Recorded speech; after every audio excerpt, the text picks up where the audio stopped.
Hi, my name is Dr. Reyna, and I want to thank you for taking the time to listen to what I have to present to you today. I'm going to share my screen so you can see the same. Again, what I want to present to you today is the Teacher's Toolbox for Long Distance Learning, presented by Dr. Reyna. I have only one requirement, and that requirement is that you play all in. It's not going to take long, but I need you to play all in. Do you agree? Okay, so let's move on. So coronavirus is forced us to close our schools and our school districts across California. So what we find is that teachers are struggling to fully engage students virtually. Do you agree? We offer an online toolbox of ideas that will ignite the skills teachers already possess to better engage students online, so that students are more attentive and can enjoy the distance learning experience. Everybody has to do long distance, but what if they are able to enjoy it more than now? At this time, this is how your students should. This is a picture that has been circulating across social media saying, this is my first day of school. I'm a kindergartner. I'm expected to know Zoom, have an email, and be able to reply and submit all my posts online. This is the face of a kindergartner doing long distance learning right now. So what is missing? Teachers have the curriculum. Districts have enabled long distance learning. The students and teachers are safe. No one is in danger. School districts have received funding. They have provided laptops and hotspots across California. But parents continue to complain. Students continue to suffer, not engaging, and teachers are stressed out. So I'm going to ask you if you play along with me, please. I'm going to ask you to imagine that you, as a leader, decided to take your whole staff camping. Okay? You go camping, and while camping, it's starting to get dark. Night is falling. And so you send your teachers to go gather wood, and you send your classified staff to go gather the rocks so you can build a fire pit so you can be warm. Teachers go, they gather all the wood, your classified staff leaves, and they build this beautiful fire pit. Okay, so now it's all ready and it's all done. But there's a problem. There's no fire. They look at you. They say, okay, we've done our part. So what's next? And that's where you're like, we have provided curriculum. We have provided everything. So what's next? So that's what we come and we provide you with an ignite. We ignite what your teachers already have. That's what our program does. We give it to you. You give it to your teachers. And this is what they have. Fire. Engaging children today for better minds tomorrow. And so that's what you have. You have a fire with all the resources that you already have. And that's what we are offering here. We're offering not to provide the resources that you already have, but to help you ignite the resources that all of your staff already has. So how are we planning to do that? We're trying to keep your virtual students engaged, say goodbye to boring classes. We understand that communication and nowadays has been expanded. Before you were just able to communicate either visual or verbal. Now you have to communicate and pass through the screen so that we can see. You have to communicate not only by listening. You can't touch your student anymore. You have to communicate with your student by talking and reaching out. Dr. DeBoer mentions in his Leading by Excellence book that the level of support can and should occur at the federal, state, and local levels. It does begin with a well-communicated vision, belief from the top down, that all students can achieve academic success. It is translated into action, such as development of curriculum and teaching strategies that address a broad range of learning styles to support students' learning, a culture of clear communication regarding high expectations for all facets of student engagement, and budget decision-making that is focused on a clear outcome of higher student achievement. And that's mentioned by Harvey Drolet and DeVore, 2014. And in a study that I did and Leading by Excellence on the same book, it says 100% of the principals agreed that communication is one of the most important principles to achieve high student achievement. And so for that, we are saying that with the Ignite program, you will have more powerful classes. You will capture the interest and inspire action for your students. So we will enhance your message and improve understanding with the proper aid of visual aids. Make every virtual classroom interactive, compelling, and productive. We all know what student engagement is. We all know that student engagement is a degree of attention, curiosity, interest, optimism, and passion that students show when they are learning or being taught. There's 5 levels of engagement, as most educators know. We have authentic, ritual, passive compliance, ritualism, and rebellion. All of our students, all of our teachers want to be in the authentic one, high level of intrinsic motivated. But at this point, the majority of our students are falling into the retreatism, disengaged, not compliant, defiant, does not disturb others because they're not in the same classroom, but they are not learning. If you agree, I will show you 3 categories to determine the engagement of your classroom. So an engaged classroom looks like the one to the left. A compliant classroom is one where everybody's participating, but they are not fully engaged. An off-task classroom looks like this. So you have your students standing in his space, you have a student wondering what's going on, and you have a teacher who has no clue of how to engage the students, bring them with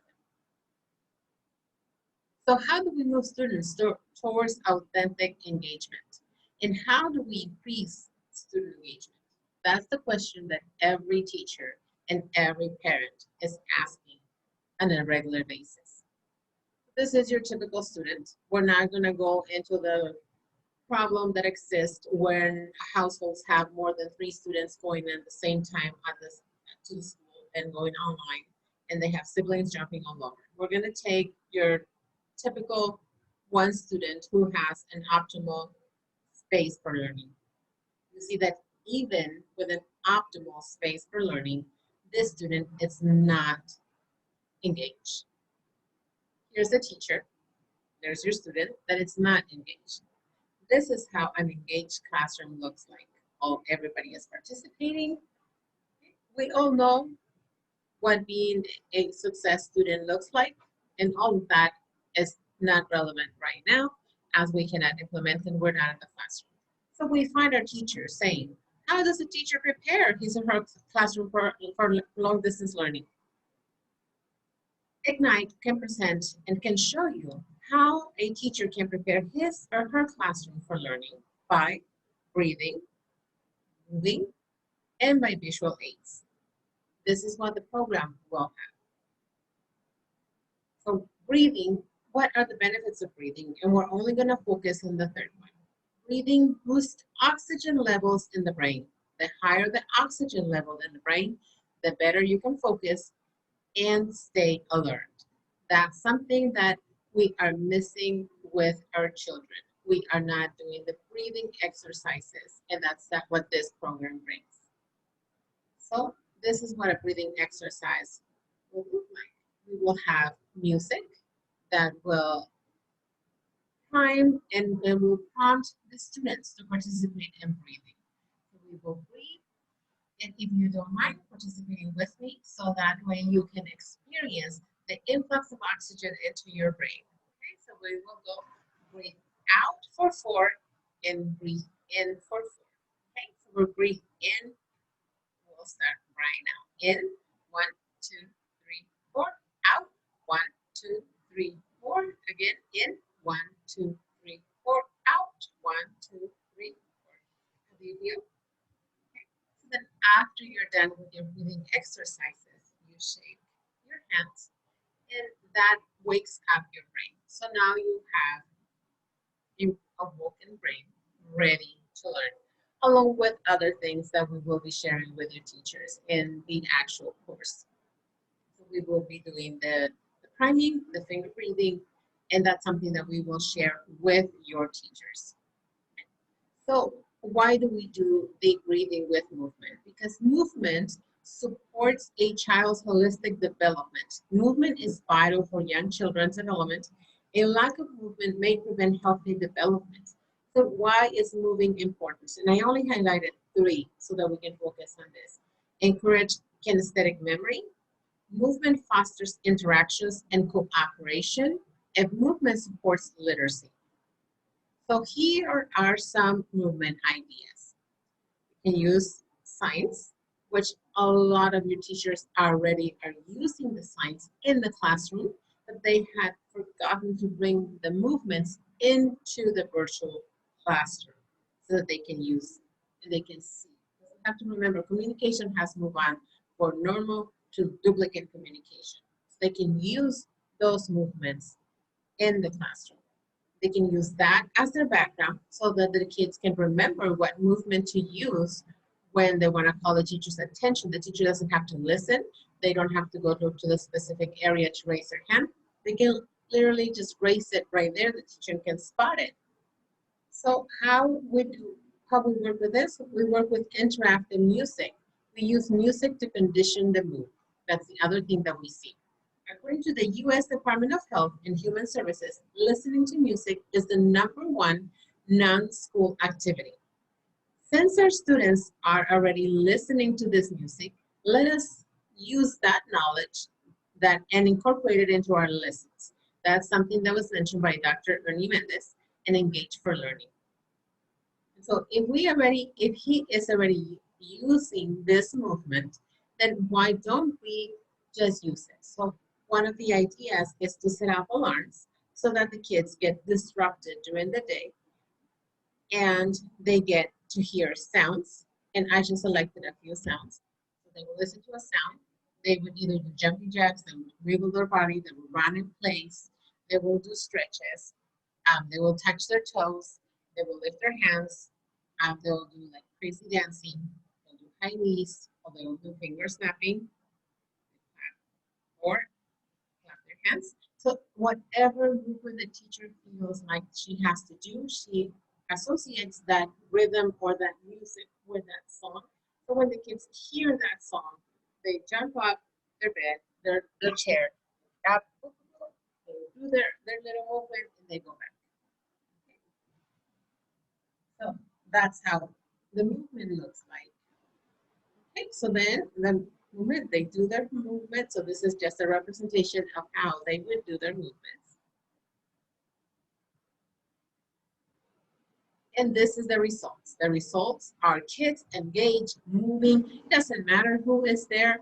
On our second picture right here, there's someone sitting down, but our student is engaged. Our student wants to have his camera on because he wants to show his moves.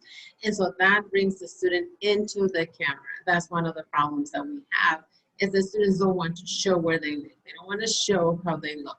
But if they have something to look forward to show their moves and to show what they're doing, they will be more than happy to turn on their camera. So that's something that it's very positive. All teachers understand that movement is important, and they incorporate movement in their classroom on a regular basis. They require students to move when they respond to questions. They ask them to write answers on the whiteboard and show it up. They ask them to show when their work is finished. So that's something that teachers do on a regular basis. They just need to incorporate this into their classroom. One of the things that is important when asking them to participate on the other side of the screen is that students want to know that they are doing just like the teacher do. They're asking for feedback because that improves student learning. That's something that our teachers are really good about.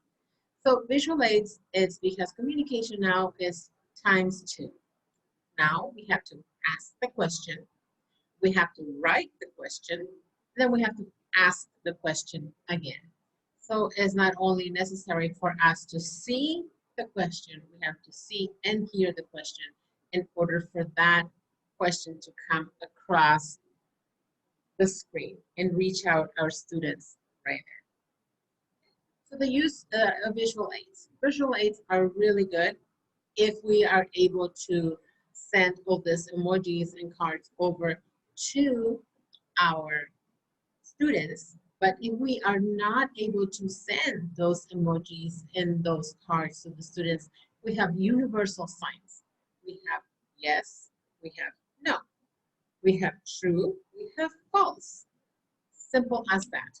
Another thing that we can do is if the teacher needs to see color in the screen because she has all of the students, everybody has something red, something green in their house. Play a game, you ask, go find something red, go find something blue. As they find the something red, it doesn't matter what it is. It will be something, they will have something red in their house. And they can use that to raise, to say no, or to say yes, or the green for say yes, the red to say no. So everybody has something that they can use. So they don't necessarily have to go and buy resources. They have something that they can use. And then it will be easier for the teacher to see. And the kid is going to want to have the camera on so that he can show off what he found, that it's red or it's green. And that can change on a regular basis for them. Another idea is to have a background per group. So when you assign groups, you can assign them by color. So you can see who is part of your group, and you can see who is answered by whether they raise their hands, they say yes, they say no. So this is one idea, and this is more or less how it would look. If you see all of the teal colors right here, it's one group. All the other groups didn't put it on for this particular class, but you can see that it's fairly easy to see which color of group it is. So that's something that we would be showing the teachers. Again, more on visual aids. This is just the beginning. There are many more strategies that can be developed.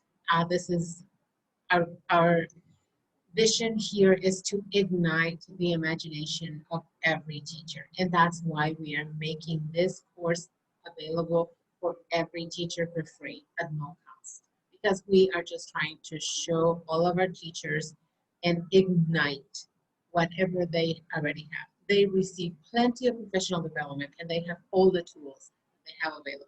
Our purpose is simply to ignite all that knowledge that they have in them and to have a community where they can collaborate and share ideas so that our students have good experience in this learning, long distance learning.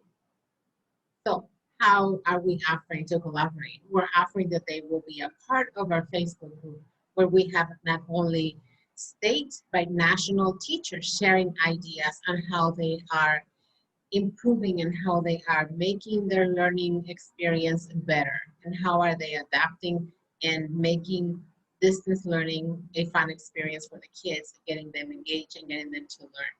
So imagine how easy it would be to connect with like-minded people who are sharing new ideas.